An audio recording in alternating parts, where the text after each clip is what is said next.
Hello बच्चों, मैं हूं आसिफ इकबाल, आपका फेस कोच। और मैं आज आप लोगों के लिए T20 सीरीज़ में एक दूसरी वीडियो लेकर के आया। और मैंने जैसा कि आपको बताया कि इस सीरीज़ में मैं आपको बहुत ही इंपॉर्टेंट जो टॉपिक्स हैं, जो नीट में जिनकी सबसे ज़्यादा पॉसिबिलिटी है एग्ज़ाम में आने की, मैं उसके बारे में आपसे बातचीत करूँगा। राइट, तो शुरू करते हैं। और मेरे सामने है आज का topic, equilibrium of body and equilibrium of charge, जैसा कि आप देख सकते हैं। राइट, चलिए शुरू करते हैं इस टॉपिक को। सबसे पहले इसके कंसेप्ट को समझते हैं। देखिए, मैकेनिकल इक्विलिब्रियम की बातचीत करने वाला हूं मैं आपसे यहां पर। मैकेनिकल इक्विलिब्रियम एक स्टेट होता है जिसमें किसी भी बॉडी पे लगने वाला नेट फोर्स और नेट टॉर्क दोनों जीरो माना जाता है, दोनों जीरो होता है। अगर दोनों जीरो होगा तो हम कहेंगे कि बॉडी मैकेनिकल इक्विलिब्रियम में है, या सिर्फ हम आम भाषा में इक्विलिब्रियम बोलते हैं। वैसे तो इक्विलिब्रियम और भी तरह का होता है। अगर सिर्फ नेट फोर्स जीरो है तो हम उसे कहेंगे ट्रांसलेशनल इक्विलिब्रियम में है बॉडी। और अगर नेट टॉर्क जीरो है तो हम कहेंगे कि बॉडी रोटेशनल इक्विलिब्रियम में है। तो रोटेशनल इक्विलिब्रियम में नेट टॉर्क जीरो कहा जाएगा और ट्रांसलेशनल इक्विलिब्रियम में नेट फोर्स जीरो कहा जाएगा। और जब मैं आपसे कहता हूं कि नेट फोर्स जीरो है तो इसका मतलब ये हुआ कि बॉडी या तो रेस्ट पे है या तो कांस्टेंट वेलोसिटी से चल रही है। जब मैं कहता हूं नेट टॉर्क जीरो है, इसका मतलब बॉडी या तो रेस्ट पे या तो कांस्टेंट एंगुलर वेलोसिटी से चल रही है मेरे भाइयों बहनों। ठीक है, तो सिंपल सी बात है। और अगर मैं आपको यहां पर फर्दर इन दोनों इक्विलिब्रियम को हम समझना चाहें तो इक्विलिब्रियम का सीधा रिलेशन होता है पोटेंशियल एनर्जी से। पोटेंशियल एनर्जी से फोर्स जीरो है तो इसका मतलब du by D R zero आने वाला है। और du by D R zero आएगा तो इसका मतलब इक्विलिब्रियम है। लेकिन u के जीरो होने की तीन सिचुएशन होती है। जब u मैक्सिमम हो तो भी जीरो होगा du बाई डी आर, अगर u मिनिमम हो तो भी du by D R zero होगा, और u जीरो हो तो du बाई डी आर तो जीरो होगा ही होगा। यहां पर तीन सिचुएशन पे तीन इक्विलिब्रियम बन जाते हैं। अगर u मैक्सिमम है तो इसका मतलब मिनिमम है, तो इसका मतलब स्टेबल इक्विलिब्रियम। u मैक्सिमम है तो अनस्टेबल इक्विलिब्रियम, और अगर u जीरो है तो न्यूट्रल इक्विलिब्रियम। इनकी जो सबसे बड़ी पहचान होती है स्टेबल, अनस्टेबल और न्यूट्रल इक्विलिब्रियम की, कि स्टेबल इक्विलिब्रियम के स्टेट से अगर आप किसी को डिस्टर्ब करेंगे तो वापस वहां चला आएगा। अगर आप अनस्टेबल इक्विलिब्रियम से किसी को डिस्टर्ब करेंगे तो वापस वहां नहीं आने वाला है। और न्यूट्रल इक्विलिब्रियम में जब आप किसी डिस्टर्ब करेंगे तो जहां वो जाएगा वहां भी इक्विलिब्रियम में आ जाएगा। इन दोनों का सिंगल डिफरेंशिएशन पोटेंशियल एनर्जी का तो जीरो आता है, लेकिन डबल डिफरेंशिएशन में आपको ध्यान देना होगा D square you by D R square. यहां पर देखा जाए स्टेबल में पॉजिटिव आता है, अनस्टेबल में निगेटिव आता है और न्यूट्रल में जीरो आता है। तो अगर आप यहां पर फर्क करना चाहें तो फर्क करने के लिए हमारे पास ये चीज इंपॉर्टेंट है, यहां से आपको समझने की जरूरत है। ठीक, ये देखिए, ठीक है, इट इज वेरी इंपॉर्टेंट, यहां से आप फर्क कर सकते हैं। क्लियर? तो स्टेबल इक्विलिब्रियम में रिटर्न बैक होती है और अनस्टेबल इक्विलिब्रियम में रिटर्न बैक नहीं होती है मेरे भाइयों बहनों। ठीक है, अनस्टेबल इक्विलिब्रियम में रिटर्न बैक नहीं होती है। ठीक, तो सिंपल सी बात है, मैंने आपको बता दिया। राइट, आगे बढ़ते हैं। और अब यहां पर मैं आपसे बात करने वाला हूं एक रिजिड बॉडी की इक्विलिब्रियम। रिजिड बॉडी का मतलब एक बॉडी हमारे पास और उसके पास एक फैला हुआ मास है। हम उसे रोटेशनल इक्विलिब्रियम की अगर बात करें, दो तरह से इक्विलिब्रियम होगा, ट्रांसलेशनल इक्विलिब्रियम और रोटेशनल इक्विलिब्रियम। ट्रांसलेशनल इक्विलिब्रियम का मतलब होता है कि नेट फोर्स क्या हो जाएगा, जीरो हो जाएगा। ठीक है, नेट फोर्स क्या हो जाएगा, जीरो हो जाएगा। और ट्रांसलेशनल इक्विलिब्रियम का मतलब होता है नेट टॉर्क जीरो हो जाना। और नेट टॉर्क जीरो होने का मतलब जितना क्लॉकवाइज टॉर्क होगा मेरे भाइयों बहनों, उतना ही एंटी क्लॉकवाइज टॉर्क होगा। अभी मैं इसको क्वेश्चंस में भी आपको दिखाऊंगा, जितना क्लॉकवाइज टॉर्क होगा उतना एंटी क्लॉकवाइज टॉर्क होगा। देखिए, जब मैं आपको यहां पढ़ा रहा हूं तो जहां जहां इक्विलिब्रियम है मैं उन सभी जगहों की चर्चा आपसे कर रहा हूं। पहला इक्विलिब्रियम तो सिंपली आपको मिलता है ट्रांसलेशनल इक्विलिब्रियम, दूसरा ये रोटेशनल इक्विलिब्रियम मिलता है। आपको अगर किसी बॉडी को ये साबित करना है कि वो रोटेशनल इक्विलिब्रियम में है तो आप उस पर लगने वाले टॉर्क को देख लीजिए, उसमें कुछ क्लॉकवाइज होंगे, कुछ एंटी क्लॉकवाइज होंगे। क्लॉकवाइज को एंटी क्लॉकवाइज के बराबर कर दीजिएगा, सिंपल सी बात है, इसमें कोई रॉकेट साइंस नहीं है। राइट, अच्छा, एक बात और है जो आपको समझने की जरूरत है कि अगर कोई रोटेशनल इक्विलिब्रियम में है तो दो बातें, या तो वो रोटेट नहीं करेगा या कांस्टेंट एंगुलर वेलोसिटी से रोटेट करेगा। तो मेरे भाइयों बहनों, अगर मैं इसको देखता हूं, यहां पर जैसे एक एग्जाम्पल है, एक बीम है, एक रॉड है, उसको हमने रोटेशनल इक्विलिब्रियम में देखा है। तो यहां पर आपको एक पॉइंट है जिससे इसको पाइवोट कर दिया गया है, यहां पर पाइवोट किया गया है। अगर दुनिया में कोई भी बॉडी पाइवोट कर दी गई है तो आप जानते हैं वो ट्रांसलेशन मोशन नहीं करेगी, वो रोटेशन मोशन करेगी। इन दैट सिचुएशन आपको इस पॉइंट के अबाउट टॉर्क निकालना होगा। तो यहां पर एक फोर्स लग रहा है, देखिए फोर्स F इंटू डी होता है, ये D हुआ, F इंटू डी होता है। ये वाला फोर्स इसको क्लॉकवाइज घुमाने की कोशिश करेगा और ये एंटी क्लॉकवाइज घुमाने की कोशिश करेगा, तो इसका टॉर्क और उसका टॉर्क बराबर आ जाएगा, तो नेट टॉर्क क्या आ जाएगा, 0। और ये रॉड हॉरिजॉन्टल बनी रहेगी, ये रॉड घूमने वाली नहीं है। अच्छा, कभी कभी ऐसा भी सिचुएशन है, जैसे ये देखिए यहां पर रॉड को या रिजिड बॉडी को पाइवोट नहीं किया गया, फिक्स नहीं किया गया। तो जब आप किसी बॉडी पे बॉडी को फिक्स नहीं करते हैं तो बॉडी पे फोर्स और टॉर्क दोनों को देखना होगा हमको। नेट फोर्स तो 0 होना ही चाहिए, नेट टॉर्क 0 होना चाहिए। अब एक सवाल उठता है कि अगर बॉडी पाइवोट कर दी गई है, जैसे कि इसके पहले वाले केस में आपने देखा बॉडी पाइवोटेड, तो मैंने टॉर्क उस पॉइंट के अबाउट निकाला जिसके अबाउट बॉडी पाइवोटेड थी। लेकिन अगर बॉडी पाइवोटेड नहीं है तब किसके अबाउट टॉर्क 0 आएगा?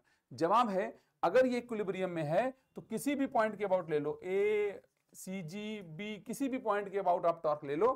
टॉर्क का कैलकुलेशन आपने जरूर सीखा होगा, F इंटू डी, किसी भी पॉइंट के अबाउट टॉर्क जो है वो 0 आना चाहिए, अगर पाइवोटेड नहीं है तो। अगर पाइवोटेड है तो फिर जाहिर सी बात है जिस पॉइंट के अबाउट। तो ये दो खास बात है जो आपको ध्यान रखनी है। अब मैं इक्विलिब्रियम ऑफ चार्ज के बारे में बात करने जा रहा हूं। देखिए, पहला इक्विलिब्रियम आप पढ़ते हैं जहां आप पढ़ते हैं वर्क एनर्जी पारा वाले चैप्टर में, दूसरा रोटेशन वाले में, और तीसरा इलेक्ट्रोस्टैटिक्स के अंदर इलेक्ट्रिक चार्ज एंड फील्ड्स में इक्विलिब्रियम ऑफ चार्ज। कोई नई बात नहीं है, जाहिर सी बात है कि चार्ज के पास में कोई चार्ज रखा जाता है तो फोर्स लगाता है, सुपरपोजिशन प्रिंसिपल को फॉलो किया जाता है। तो अगर कोई चार्ज इक्विलिब्रियम में है तो net force must be 0, the net force must be 0, right. कोई भी चार्ज को अगर हम इक्विलिब्रियम में डिक्लेरेशन देते हैं तो हम ये कहेंगे कि उस पर लगने वाला नेट फोर्स 0 होना चाहिए। मैं यहां पर सबसे ज्यादा पॉपुलर एग्जांपल 3 चार्ज के इक्विलिब्रियम के बारे में बात कर रहा हूं। अब एक बात श्योर है, यहां पर सिचुएशन के बेस पर ही हम इक्विलिब्रियम को हासिल करते हैं। जैसे मैंने यहां पर आपके सामने एक सिचुएशन लिया जो ज्यादातर क्वेश्चन पूछा जाता है कि Q1 Q2 is greater than 0।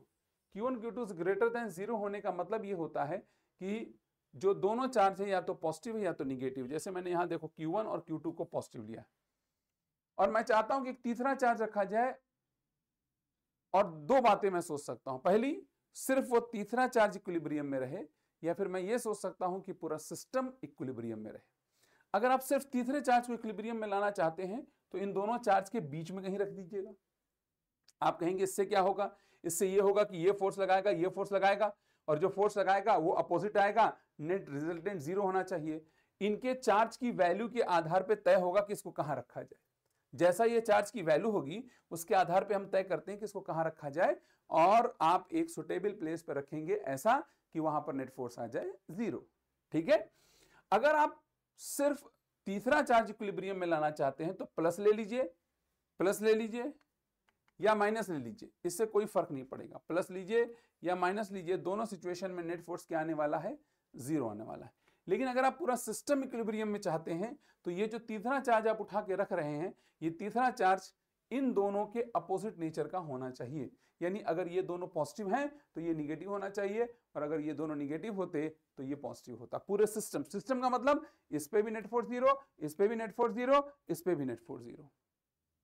तो अगर आप ये फैक्ट याद रखेंगे तो क्वेश्चन को जल्दी से कर ले जाएंगे। ठीक है, आगे बढ़ते हैं। अब मेरे सामने दूसरा केस ये है कि Q1 Q2 less than 0। Q1 Q2 less than 0 का मतलब जो ये चार्ज है और ये चार्ज है, ये चार्ज है और ये चार्ज है, ये दोनों में से एक चार्ज प्लस और एक माइनस है। भाई प्लस और माइनस का प्रोडक्ट करोगे तो माइनस आएगा, और माइनस लेस देन 0 होता है। तो इसका मतलब Q1 Q2 में एक प्लस हो गया और एक माइनस हो गया। तीसरा चार्ज कहाँ रखा जाए? तीसरा चार्ज या तो माइनस वाले के साइड में रखेंगे या प्लस वाले के साइड में रखेंगे। अच्छा, अभी आप मेरे से सवाल कर सकते हो कि एक बात बताइए ना, ये किधर रखा जाएगा? भाई जो आप याद रखना, जिसका नंबर छोटा हो उसी के साइड में रख देना। याद रखिएगा, -3 है, +2 है, तो +2 के साइड में, नंबर छोटा हो, साइन मत देख। अच्छा, अगर आप चाहते हैं कि सिर्फ ये तीसरा चार्ज इक्विलिब्रियम में रहे तो आप प्लस ले लो या माइनस ले लो, कोई दिक्कत की बात नहीं। लेकिन अगर आप पूरा सिस्टम इक्विलिब्रियम में चाहते हैं तो आप जिसके साइड में रख रहे हो, जैसे यहाँ देखो माइनस के साइड में हमने रखा है, तो माइनस के साइड में अगर रख रहे हो तो प्लस ले लीजिएगा, और अगर प्लस के साइड में रखना होता तो आप माइनस ले लेते, यानी अपोजिट जिसके साइड में आप रख रहे हैं। सिंपल सी बात। तो ये इक्विलिब्रियम ऑफ थ्री चार्ज की बात करते हैं। एक और पार्ट है इक्विलिब्रियम ऑफ सस्पेंडेड चार्ज। क्या करते हैं, ये दो डोरियां आपको दिख रही है और यहां से हमने चार्ज को लटका दिया है। जब हम चार्ज को लटकाते हैं तो इस चार्ज पे तीन फोर्स लगते हैं। एक ये चार्ज इस पे फोर्स लगाता है Fe, दूसरा इसके ऊपर वेट काम करेगा, और तीसरा टेंशन काम करेगा। अगर आप किसी दोनों में से किसी एक चार्ज को देखेंगे तो वर्टिकल से कुछ एंगल बना रहा होगा, ठीक है, वर्टिकल से कुछ एंगल बना रहा होगा, जैसे ये θ1 बना रहा है, θ2 बना रहा है। किसी भी वर्टिकल से एंगल के लिए आप देखेंगे तो t sin θ जो होगा वो Fe के बराबर होगा, और t cos θ जो है वो W के बराबर या mg के बराबर होगा, और यहां से tan θ इज इक्वल टू हो जाएगा Fe बाई में W। जितना ज्यादा W होगा θ उतना कम होगा, जितना कम W होगा θ उतना ही ज्यादा होगा मेरे भाई। तो वेरी सिंपल, कोई बहुत कॉम्प्लेक्सिटी नहीं है, बहुत सिंपल सी बात है। यहां पर आपको ये फॉर्मूला याद रखने की जरूरत है। अच्छा, एक बात और है, अगर दोनों का मास सेम हो गया तो थीटा बराबर हो जाएगा। अच्छा, एक बात समझिएगा, दोनों पे चाहे इनका चार्ज अलग अलग हो चाहे जो हो, इन दोनों पे Fe तो सेम ही लगेगा ना, क्योंकि आपको याद होगा कि Coulombian force equal and opposite होता है। Coulombian force equal and opposite होता है, सिंपल सी बात, ठीक है। आइए कुछ क्वेश्चंस करते हैं जिससे आपको आइडिया लगेगा कि इस पे बेस्ट क्वेश्चन कैसे आते हैं। तो सबसे पहला सवाल आपके सामने है कि the potential energy of particle in force field is this, A and B is positive distance particle for stable equilibrium. देखिए, स्टेबल हो या अनस्टेबल, समझिएगा, स्टेबल हो या अनस्टेबल हो, ठीक है, दोनों के सिचुएशन में, स्टेबल और अनस्टेबल दोनों के सिचुएशन में F यानी du by D R minus का दैट शुड बी जीरो। तो इसका डिफरेंशिएशन जीरो ही होना चाहिए, du by D R zero. तो आप कर दो डिफरेंशिएशन, a r की पावर -2 माइनस b r की पावर -1, ठीक है, इसका डिफरेंशिएशन जीरो आना चाहिए। चलो करो, इसको डिफरेंशिएट करोगे, a -2 r की power -3 minus b into -1 r की पावर -2 बराबर में 0, ठीक। अगर आप यहां से देखें तो इसको ये प्लस हो जाएगा, ये उधर कर दीजिए, तो ये हो गया b r की पावर -2 और 2a r की पावर -3, या -3 इधर जाकर के आएगा तो ये r हो जाएगा और ये 2a बाई b आएगा। यानी इस सेपरेशन पे जो इक्विलिब्रियम है, स्टेबल इक्विलिब्रियम, वो हासिल होगा। अगर अनस्टेबल यहां कह देता तो भी यही आता जवाब, राइट। तो स्टेबल एंड अनस्टेबल। आगे बढ़ते हैं। अगला सवाल है आपके सामने में, ये रोटेशनल इक्विलिब्रियम से रिलेटेड क्वेश्चन है। कहता है in the experiment with the beam balance unknown mass m is balance as shown 4 kg, the value of unknown mass. यहाँ अननोन मास है, इस मास को दो बार बैलेंस किया जा रहा है अलग अलग सिचुएशन में भाई और बहनों, ठीक है ना, अलग अलग सिचुएशन में बैलेंस किया जा रहा है, और हमसे पूछ रहा है कि m की वैल्यू क्या होगी, ठीक है, m की वैल्यू क्या होगी। तो वेरी सिंपल, कोई बहुत कॉम्प्लेक्सिटी नहीं है। देखिए, अगर इसके अबाउट इसको बैलेंस किया गया है तो ऑब्वियस सी बात है कि यहां पर mg लगा देते हैं 16g, और यहां mg लगा देते हैं। इसका जो टॉर्क आएगा वो क्लॉकवाइज आएगा, और इसका टॉर्क आएगा एंटी क्लॉकवाइज। टॉर्क निकालना है तो ये F इंटू डी करना पड़ता है, ये F है और ये परपेंडिकुलर दूरी है, परपेंडिकुलर दूरी L1 के बराबर है। तो यहां पर हम करेंगे 16g, ठीक है, हम यहां पर करेंगे 16g इंटू में L1 इज इक्वल टू में mg इंटू में L2, ठीक, mg इंटू में L2, anti clockwise clockwise torque. अब दूसरे वाले मामले में आते हैं, ठीक है। दूसरे वाले मामले में देखो, यहां पर mg होगा और यहां पर 4g होगा। तो अल्टीमेटली मैं इसके लिए क्या लिखूंगा, इसके लिए मैं लिखने वाला हूं mg इंटू में L1 इज इक्वल टू में 4g इंटू में L2, डिवाइड कर दो दोनों को, ठीक है। जब डिवाइड करोगे तो देखो G L1 कैंसिल हो जाएगा, 16/m1 आएगा, m1 क्या 16/m आएगा,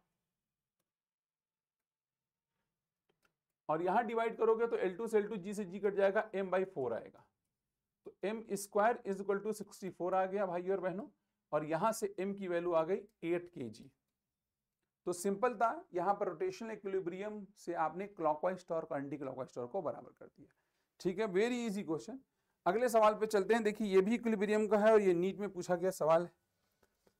कहता है कि यूनिफॉर्म रॉड है जिसकी 200 सेंटीमीटर लेंथ है और मास 500 ग्राम है। याद रखिएगा इस रॉड के पास मास है, ठीक, इस रॉड के पास मास है। इसके पहले जो हम सवाल कर रहे थे, यहाँ पर beam balance of unknown mass M 4 kg, ये जो बीम बैलेंस है इसके बारे में कुछ कहा नहीं है तो हम इसे मासलेस मानते हैं। यहाँ पर मास वाला लेंगे, तो मास वाला लेंगे तो ध्यान रखिएगा मास इसका है कितना, 500 ग्राम है या 0.5 kg है। कहता है balance of which 40 centimetre, a mass 2 kg suspended from 20 centimeter and another unknown mass m is suspended from the rod at 160, 2 kg को और 160 गया। Find the value of m so that equilibrium. Rod को हमें equilibrium में लाना है, simple सी बात है, ठीक है। रॉड को हमें इक्विलिब्रियम में लाना, ध्यान दीजिएगा। यहां पर सबसे पहली बात है ये 200 सेंटीमीटर का है और जो पहला वाला है जो वेज है वो 40 सेंटीमीटर मार्क पे, ठीक। इसका जो CG होगा वो 100 सेंटीमीटर पे होगा। कितने पे होगा, 100 सेंटीमीटर पे, क्योंकि 200 सेंटीमीटर का तो ठीक बीच में आएगा। और यहां पर एक वेट काम करेगा mg में मास है 0.5 इंटू में g, 0.5 इंटू में g। कैसे, ये देखो 500 को मैंने 0.5 कर दिया, इसमें कोई दिक्कत आपको नहीं आनी चाहिए, 0.5, और यहाँ स्मॉल m कर दिया। यहाँ वेट काम करेगा mg और यहाँ काम करेगा 2g। अब इसके अबाउट इसको पाइवोट किया गया है तो इसी के अबाउट करना है, ठीक है। 2 kg को 20 सेंटीमीटर पे लटकाया गया है। तो जरा ध्यान दीजिएगा, अगर आप इसको रेफरेंस ले रहे हो तो यहां से इसकी दूरी कितनी होगी, ये डिस्टेंस कितनी होगी, ये होगी d is equal to 20 centimetre, ठीक। और ये एंटी क्लॉकवाइज लेकर के जाएगा, ध्यान रखिएगा। ये इसको ऐसे घुमाने की कोशिश करेगा ना एंटी क्लॉकवाइज, तो इसका टॉर्क आएगा एंटी क्लॉकवाइज 2g इंटू में 20 सेंटीमीटर रहने दो, क्योंकि मीटर में बदलोगे तो भी कटपिट करके वही आने वाला है।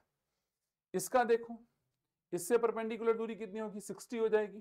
क्यों, ये 40 पे पाइवोटेड है और ये 60 पे है, और ये क्लॉकवाइज घुमाएगा। ये दोनों फोर्स इसको क्लॉकवाइज घुमाने वाले हैं। देखो इधर की ओर घुमाएंगे ना रॉड को, तो 60 पे है, तो क्लॉकवाइज टॉर्क आएगा इसका कितना आएगा, बताइए फटाफट। इसका आएगा 0.5g इंटू 60, सेंटीमीटर में रहने तो मैंने पहले ही कह दिया। और इसका क्या आएगा, m 160 पे है और ये 140 पे है, तो 40 और 160 के बीच का डिफरेंस कितना आएगा, 120 सेंटीमीटर। तो mg इंटू 120, mg इंटू 120, ठीक है। तो यहां से g और g कैंसिल हो गया, ठीक। m इंटू 120 रहने दीजिए, इज इक्वल टू ये 40 हो गया और ये 30 हो गया, 40 और 30 10 आएगा। From here m is equal to 1/12 kg आ जाएगा। बहुत ही सिंपल क्वेश्चन था, ये नीट 2021 में पूछा गया सवाल है। तो आपके यहाँ जब भी सवाल पूछा जाता है सीधे यहाँ से सवाल पूछा जाता है, ठीक है, कोई दिक्कत की बात नहीं है। अगला देखिए 2 चार्ज की इक्विलिब्रियम की बात हो गई। अब यहाँ पर एक चार्ज आ गया भाई और बहनों, ध्यान देना है। कहता है 2 चार्ज है +2q और +q फिक्स किया गया 0d पे, the third charge -q is placed x पे to achieve equilibrium, what is the value of x। समझिएगा, यहाँ पर आपको थोड़ा सा, पहला वाला चार्ज +2q है, कहाँ रखा गया 0 0 पे, ये +2q। दूसरा वाला चार्ज रखा गया d 0 पे, यानी ये d 0 पे, d 0 वो कौन सा चार्ज है, +q, ठीक। और जो -q है वो x 0 पर रखा गया, तो यहां से x दूरी पे -q चार्ज। जाहिर सी बात है, अगर ये इक्विलिब्रियम में है, अगर ये इक्विलिब्रियम में है तो जितना फोर्स इसका आएगा उतना ही फोर्स इसका आएगा, ठीक है। दोनों का फोर्स क्या आने वाला है, बराबर आने वाला है। तो इसका फोर्स अट्रैक्टिव आएगा, कितना आएगा, k इंटू में 2q इंटू में q बाई में x स्क्वायर, ठीक है।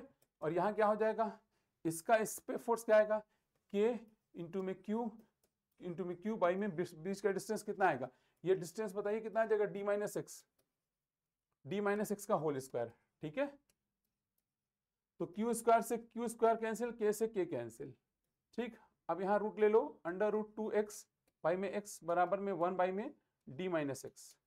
यहाँ से क्रॉस मल्टीप्लाई कर दो, under root 2d minus under root 2x बराबर में x। आपको बताना क्या है, वैल्यू ऑफ x को इधर ले लेंगे आप, तो ये सीधे सीधे x की वैल्यू मैं बता दे रहा हूं, अंडर रूट 2d बाई में 1 प्लस रूट 2 आ जाएगा। ठीक है, तो वेरी सिंपल, वेरी इजी। ठीक है, अगला सवाल आपके सामने लाते हैं। ठीक है, अगला सवाल ये है आपके सामने कि कहता है 4q चार्ज है प्लस q चार्ज है, 0d पे रखा है, एक थर्ड चार्ज को रखना है कि इंटायर सिस्टम इक्विलिब्रियम। जब पूरे सिस्टम को इक्विलिब्रियम है तो आपको इन दोनों चार्ज का साइन देखना पड़ेगा, ये भी प्लस है ये भी प्लस है, तो तीसरा चार्ज बीच में रखा जाएगा, प्लस q के करीब रखा जाएगा और निगेटिव होना चाहिए, तभी तो सारा सिस्टम इक्विलिब्रियम में होगा। तो यहाँ पर निगेटिव होना चाहिए। और अगर पूछता कि सिर्फ तीसरा चार्ज इक्विलिब्रियम में चाहिए तो पॉजिटिव ले लो नेगेटिव ले लो, कोई फर्क पड़ने वाला नहीं था। आगे बढ़ते हैं, यहाँ पर एक सवाल है कि in the given figure two tiny conducting balls of identical mass m this is from non conducting L, assume that theta is so small that tan theta is equal to sin theta, then the equilibrium x equal to, ये x के बारे में बात कर रहे हैं। देखिए tan theta is equal to Fe by W होता है, Fe by mg या Fe by W, और tan थीटा को उन्होंने कह दिया sin थीटा, तो sin थीटा बराबर में Fe by W। चलो Fe by mg। अब sin थीटा कैसे निकालोगे इस वाले के लिए, ये x by 2 होगा, sin theta x by 2 by में L हो जाएगा, तो यहां से हो जाएगा x by 2, ठीक है, बाई में L। बहुत अच्छा, Fe क्या आएगा k या 1 by 4 पाई एप्सिलॉन 0 कर लो, 1 by 4 pi epsilon 0, q1 q2 की जगह q स्क्वायर हो जाएगा, बाई में r स्क्वायर, r x है ना तो x स्क्वायर हो गया, इनटू में mg हो गया।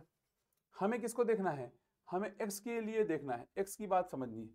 तो x की बात समझने के लिए मेरे भाइयों बहनों यहाँ x का सीधे मल्टीप्लाई कर दो तो x क्यूब हो गया, और यहाँ से 2q स्क्वायर बाई में L, बाई में आप इसको 2 से 2 काट भी सकते हो, कोई बड़ी बात नहीं है, यहाँ से 2 से 2 काट देना, छोड़ो, यहाँ से 2 2 जा 4 हो जाएगा, यहाँ हो जाएगा 2 pi epsilon not mg, right. तो x जो है उसका क्यूब रूट नहीं हो जाएगा, q स्क्वायर L बाई में 2 पाई एप्सिलॉन नॉट mg का क्यूब रूट का मतलब 1 पाई 3, तो q स्क्वायर L बाई में 2 पाई एप्सिलॉन नॉट mg का क्यू, ये आ गया। ठीक है, तो सिंपल सा क्वेश्चन है, सिंपल सी बात है, राइट। ये सस्पेंडेड चार्ज के इक्विलिब्रियम के बारे में मैंने बात की। देखिए बहुत आसान क्वेश्चन आते हैं इक्विलिब्रियम के अंदर, आपको 3 जगह के इक्विलिब्रियम के बारे में मैंने बात कर दी, ट्रांसलेशन इक्विलिब्रियम के बारे में बात कर लिया, दूसरा मैंने आपसे बात कर लिया रोटेशनल इक्विलिब्रियम के बारे में, और तीसरी और आखिरी बात मैंने आपसे की इक्विलिब्रियम ऑफ चार्ज के बारे में। ठीक है, ये बहुत इंपॉर्टेंट टॉपिक है, 1 से 2 क्वेश्चन आने की बहुत पॉसिबिलिटी है। आपको फिर मैं अगले वीडियो में मिलूंगा, और आप इस वीडियो को लाइक करिएगा, चैनल को सब्सक्राइब करिएगा अगर पहली बार है, और ऐसी वीडियो के लिए चैनल को सब्सक्राइब जरूर कर लीजिएगा। मैं अगली वीडियो पे आपको मिलूंगा, वो भी बहुत इंपॉर्टेंट टॉपिक है। Thank you very much.